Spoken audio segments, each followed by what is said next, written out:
What's up, guys? Zach Casturos here. I hope you're doing really well. I know it's been quite a while since I posted anything, and as an aside, I'll just say a part of that's because, man, I was trying to post everywhere. That's what people say to do, and I just got really overwhelming. It's just like I'm trying to be a dad, trying to be a husband. I'm trying to run my businesses, trying to contribute to my community, trying to finish my house in Montana, and it's just like this is too much. And so, moving forward, I am just going to be posting primarily on YouTube. No more Apple Podcasts or Spotify or anything like that. So, if you want to follow along, this is where you'll find me. I'm going to try and simplify many things in my life, which is part of what I'll share today. But I think that there's really a great principle in that. I don't know about you, but I can tell you in my life over the last probably 8 years, uh, everything has just gotten more cluttered, right? Like my digital life has gotten more cluttered. My home life, in terms of the things that we have, has gotten more cluttered. My business life has gotten more cluttered. Everything just feels to be really cluttered in a lot of ways, and what I desire and what I long for. And I think there's a lot of people who can relate to this is like, I need some white space. I need a simplification. I need a pullback and a refocus, a reset, a reboot. And so that's part of what I wanted to share today in this first video back is like, yeah, I'm gonna sort of reset, reboot, streamline things from the standpoint of sharing what I want to share.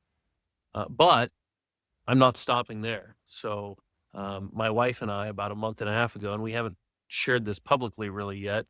So here we go.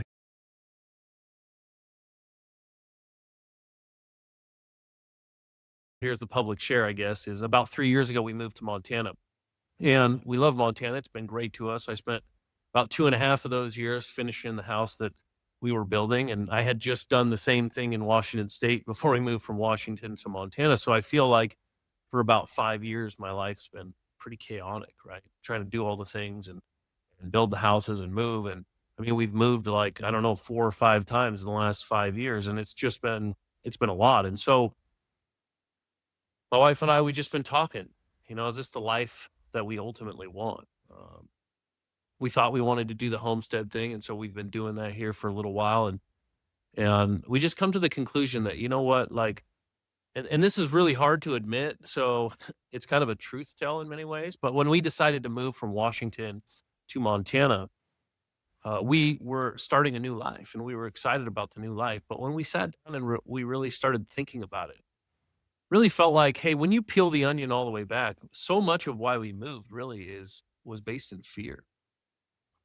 And it wouldn't have looked like fear necessarily on the outside, but it was like fear of what was going to happen with our kids where we were living and some of the things that were happening there. And then fear with what was going to happen with our work and fear with we got to go to Montana or Idaho because we don't know if we're going to be able to get on an airplane and how are we going to get back to do our work and all these things. And so it's not that Montana hasn't been great to us. It just was never our first choice. Our first choice was actually Florida. That's where we wanted to go 3 years ago, and we just didn't know. We didn't know how we would make it work, and it wasn't just 3 years ago, like, we've wanted to move somewhere tropical for a really long time.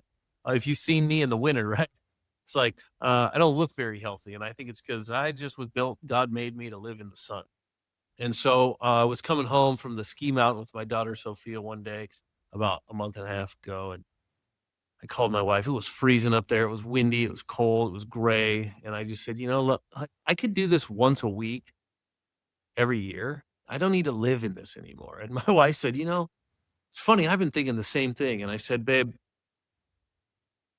if we were going to make this next decision totally free from fear, where would we be? What would our life look like? What would we be doing? Because I feel like a lot of the things that got us to where we are here today in this particular place are sort of rooted in fear. And so we sat down, we talked about it, and it's like, we would go to Florida. That was always our first choice. And so when this all happened, we had a trip planned. We were going to go to Costa Rica for a few weeks. And I said, hey, let's cancel the first week. Let's go to Florida and let's look to see, like, do we really think we would want to live in Florida still? So we canceled the first week, booked a trip to Florida with the kids. We all went there and we knew if we went to Florida, we'd want to be on the Gulf side. And so we took some time and we just drove up and down the Gulf side. We checked out all the spots we remember traveling to, all the new spots we had heard about, watched a bunch of YouTube videos, et cetera, et cetera. And we're like, yeah, man, this is this is what we want to do. This is what our life would look like if we made this decision without any fear.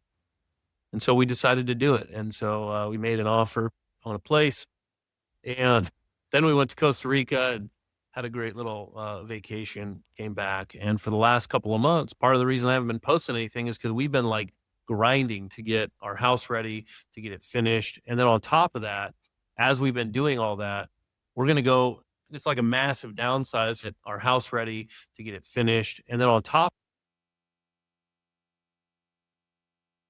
two main points, which is one, what does it look like to make decisions free from fear or in the face of fear, overcoming the fear? For us, in this instance, it's like, hey, man, let's go where we feel like we're being released to go. And let's not let fear hold us where we think we have to be because we don't know, we can't dictate the outcome. That's the first thing. The second thing is simplification. So, like, we literally have just been giving away stuff, and we've had a garage sale, and like, I can honestly say my office where I'm sitting right now, it's like there's like 80% less stuff in the closets and in the office, and it's the same in our house because we just got to a point where it's like we need white space in our life. Like, we need to be able to think again because life has gone to this place. I don't know how it got there, where it's just crazy. It's just chaos everywhere. Even though it's kind of structured chaos, like we're doing fine and whatnot, but we just have collectively as a family, and more specifically, my wife and I, we share this like friction that we feel and this desire to just kind of reset, reboot, like I said at the beginning of the video. And so that's what we're doing, and that's part of why I haven't been sharing anything, because it's like we're about ready to flip our whole life on its head again for the second time in 3 years. But we're super excited about it. And again, it's like I'm not here to give prescriptions. So I'm not here telling anybody like, sell everything you own, give everything away and move somewhere else. I would just encourage you to say, for me and for my family, we have found it very freeing to, and I'll get into this more in future videos, because the last year of my life has been a journey like honestly nothing I've ever been on, and I'd like to share a little bit with you. And I have in the past. A lot of it's come from things I've learned from a guy named Jamie Winship, Winship. But I went and spent a few days with Jamie and a bunch of other folks here in the last month, and it's been like the culmination of the last year of my life, and really like the last 5 or 6 years. It's been quite a journey, a lot of changes, a lot of mind shifts, perspective changes, and one of those, the whole point of all that is listening to Jamie and learning from Jamie and like really thinking about those things has me really looking at my own life and saying, where am I living in fear? Where am I allowing fear to dictate what I'm doing or how I'm treating people? One of the things Jamie says, which I think is really, really powerful, is he says, if we look around in the world and we think that we have more than one enemy, then we've been deceived.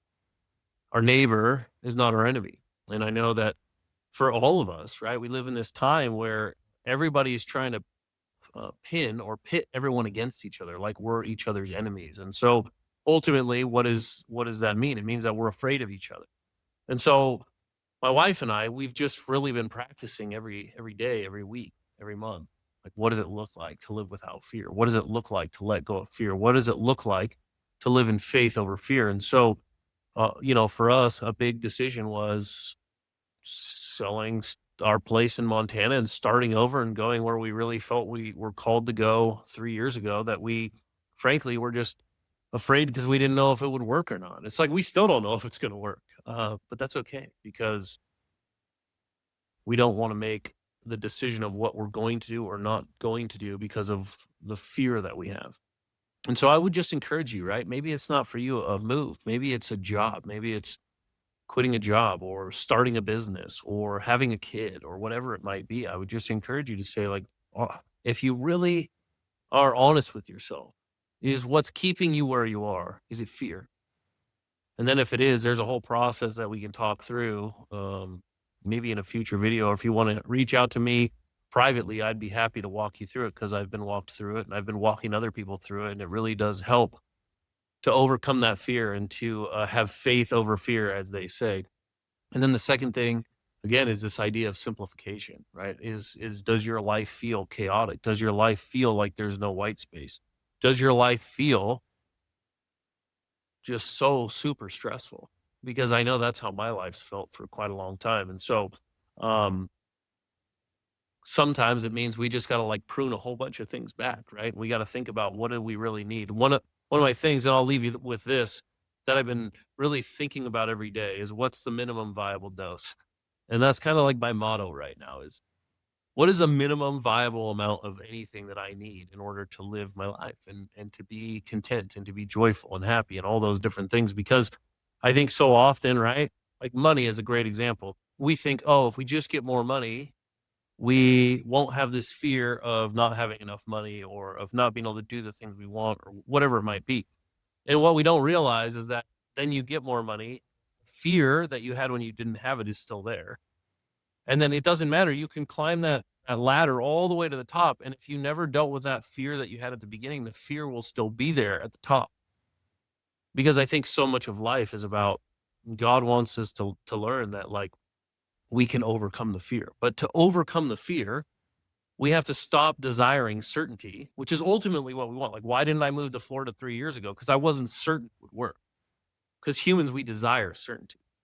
And I think the life of a Christian is God doesn't give us certainty. He doesn't offer us. He doesn't guarantee us certainty. He says, but I will invite you into mystery.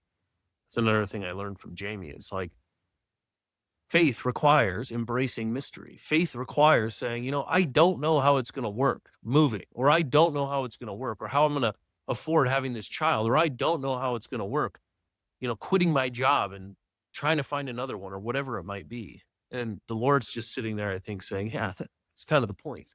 It's kind of the point to say, but do you trust me? Because I've learned in my life that the God we serve is always the God of enough, right? But he says, I'll always be enough. You'll always have enough. Because if you have me, even if you have nothing else, I'm enough. And man, that's easy to say and really hard to live out. And so, anyway, I wanted to share a quick update on where we're at, what we're doing, where we're going. But I also wanted to share, again, like the perspective that I'm leaning into. This perspective, much of it I've been learning over the last year.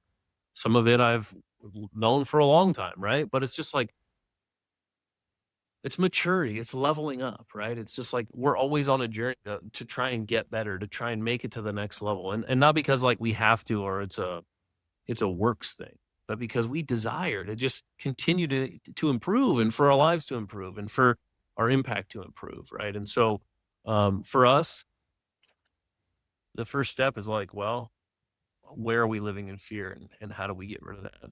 How do we overcome that? What do we do in the face of that?